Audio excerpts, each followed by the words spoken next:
Welcome back to the last 96 hours in Manila. It's also the final vlog of this series, which makes this one feel a little more bittersweet. We begin the day with something familiar, Manam, a place we couldn't quite leave behind without one last visit. This time, we finally ordered their crispy pancit palabok, layered with these light, crunchy glass noodles on top, adding that perfect texture to every bite. And of course, a table filled with Filipino classics, warm and comforting. We came across a matcha pop-up. There were local vendors showcasing handmade stickers and tiny accessories to rows of matcha drinks with branding that felt so intentional and fun. Each stall had its own story. By early dinner, we stopped for some burgers and fries. Simple and satisfying.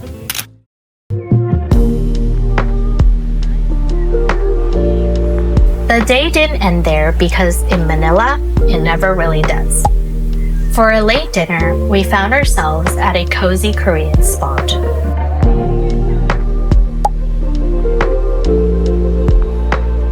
The soup I got was super hearty and really comforting. I added some green onions and a bit of pepper, and that made it even better.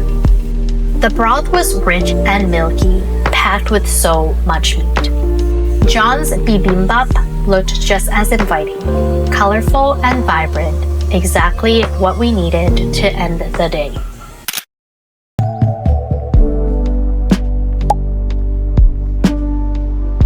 I'm loving the sunny weather in Manila. Today was all about slowing down a little, a self-care kind of afternoon. We headed over to Shangri-La for a head spa at Skalp.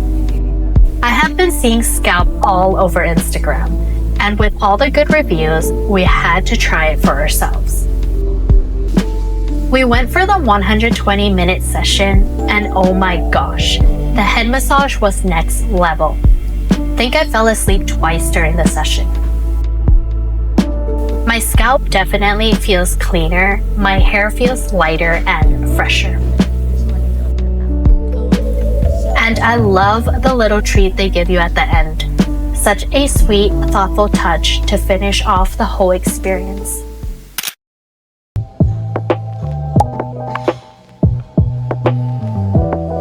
After that relaxing head spa, we dropped by Goto Tendon and we treated ourselves to some comfort food.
After our meal, we decided to take a slow stroll around BGC and Uptown, just catching glimpses of the city's rhythm in small moments.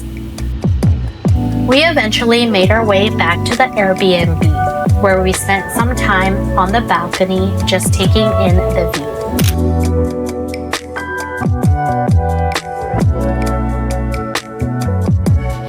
Manila's chaos stretched out before us.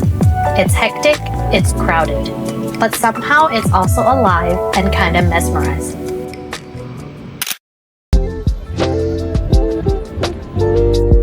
After a little break, we made our way to Mitsukoshi Mall and stumbled upon this minimalistic Japanese ice cream shop.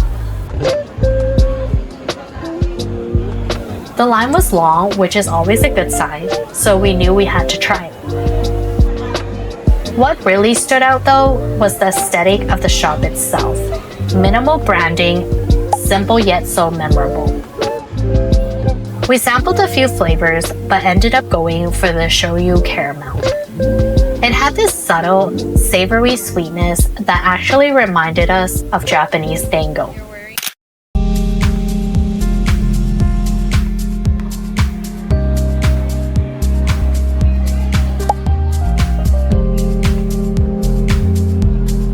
Next, we went on a night coffee run to Harlan and Holden, the coffee shop I've been seeing everywhere in BGC.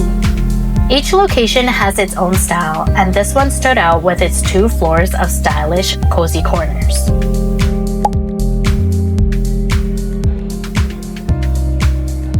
Of course, I had to try their signature drink, the sea salt latte. The espresso is bold and rich, and the savory, sweet sea salt cream on top just takes it to another level. John went for the pandan latte with sea salt cream, and it was super creamy and smooth. The perfect contrast to the strong espresso in my cup.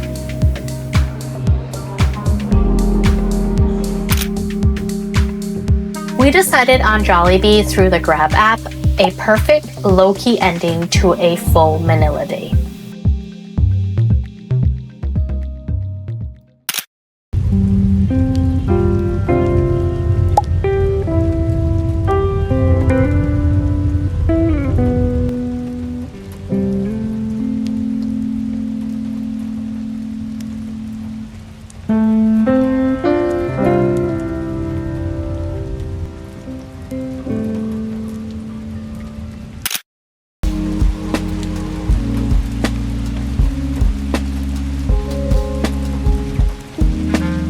We made our way to Annie's Cafe, hidden in the garden of Comuna, surrounded by lush greenery that makes you forget the city is just outside.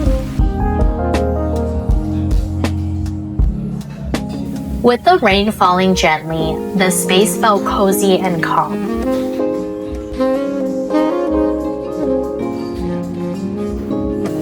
They have both indoor and outdoor seating, and so we chose to sit outside, just soaking in the greenery and letting the sound of the rain fill the space.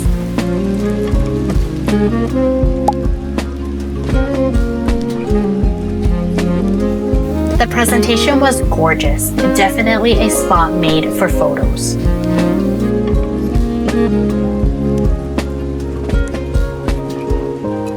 The cherry tomato bruschetta was amazing. Bread toasted perfectly and the tomatoes were fresh and juicy.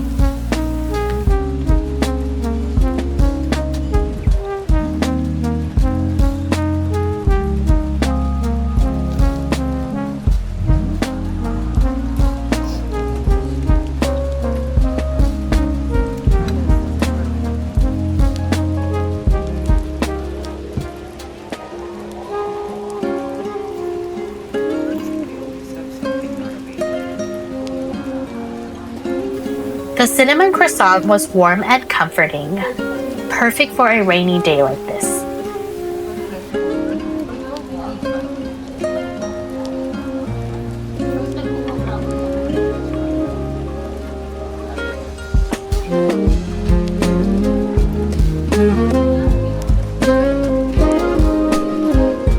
We spent a slow afternoon just enjoying the moment and listening to the soft rain.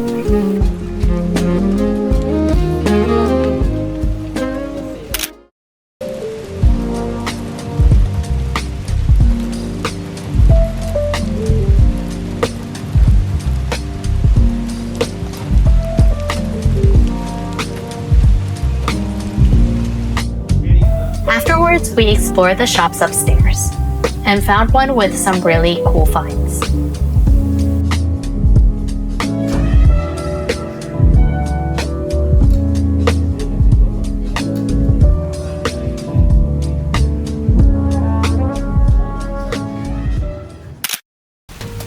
Even with the rain, people kept coming, enjoying their own little slice of calm in the city.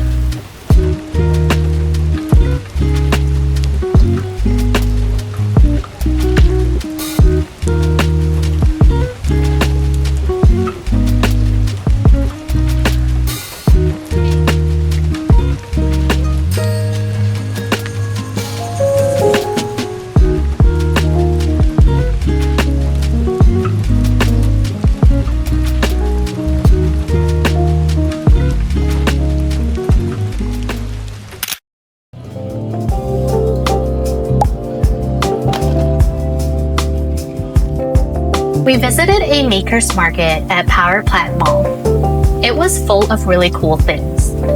It was nice to see all local artists showcasing their work. There were so many unique items to browse, from handmade crafts to quirky little finds. I even picked up a few souvenirs for friends and family. Little treasures that felt personal and meaningful.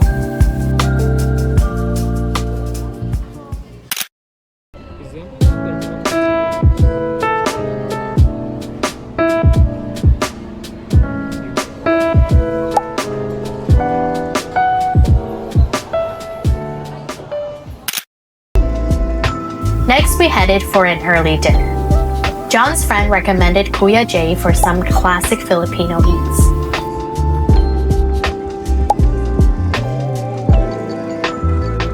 And with so many choices on the menu, we went a little overboard. The eggplant and lumpia were crispy and packed with flavor.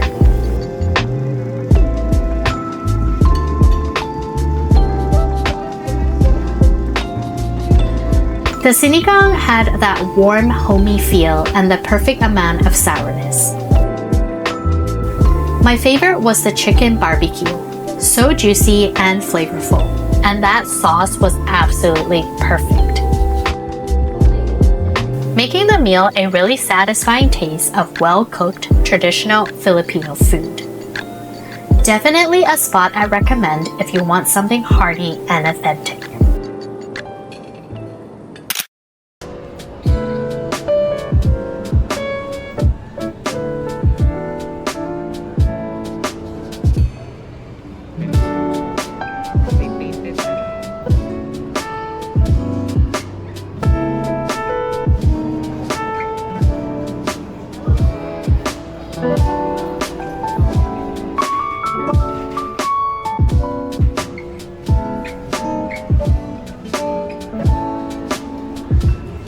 We stopped for a little tea latte break and I tried the jasmine milk tea.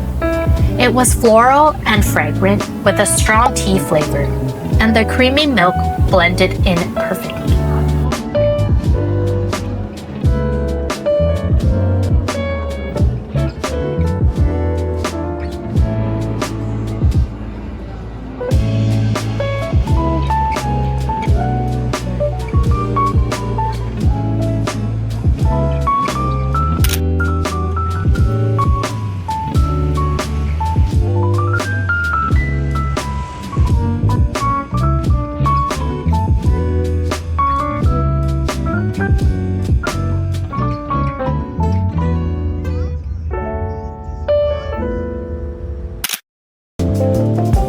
We were too full for another big meal, but couldn't resist a little dessert. So we headed back to BGC and stopped by J.Co., one of John's favorite OG donut spots. We got there just a little before closing, so the donut selection was limited. The donuts were fluffy, airy, and the perfect sweet ending to a long, full day of exploring.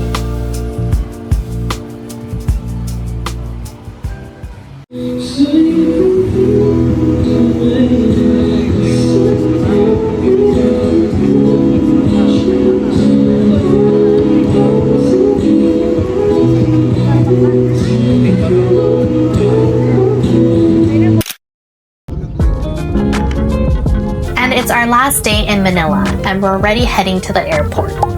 It's a little sad to leave, but also heartwarming knowing we got to explore the city together.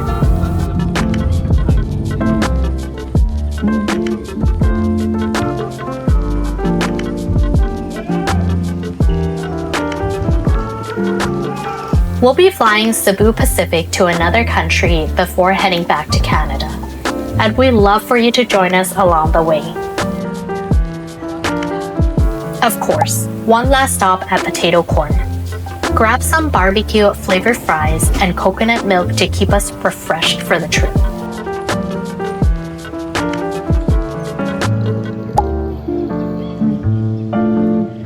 And naturally, pasalubong is a must. Picked up some classic Filipino snacks to take with us before we go. And just like that, this marks the end of our last 96 hours in Manila. 10 days of exploring, eating, and discovering the city, filled with little moments, big flavors, and unforgettable views. Thank you for joining me on this journey. I hope you felt the city's energy, its warmth, and maybe even a little bit of its chaos, all in the best way possible.